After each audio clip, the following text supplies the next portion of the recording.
Welcome to Pindar Poetry. We hope you learned something new. You start by shutting the phone down and removing the SIM tray. This prevents shorts. Next, heat the rear glass lightly to soften adhesive. Use a hair dryer or heat pad at low setting. Once done, apply a suction cup and lift a small gap. Insert a plastic pick and slowly slide around the frame to separate adhesive. Make sure to use T3 and T4 drivers ready. If screws strip easily, stop and switch to a precision bit to avoid damage. You now remove internal shields to access the battery connector, unscrew plates with the correct driver and set screws aside in order. Once visible, lift the connector straight up using a plastic spudger. Disconnecting power prevents shorting.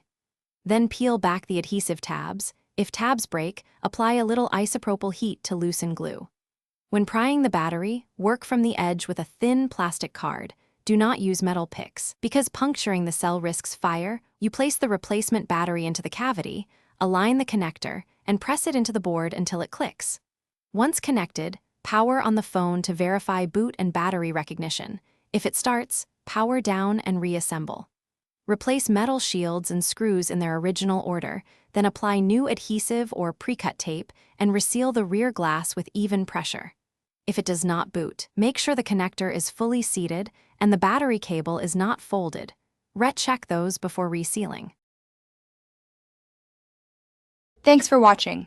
Consider subscribing if we helped you.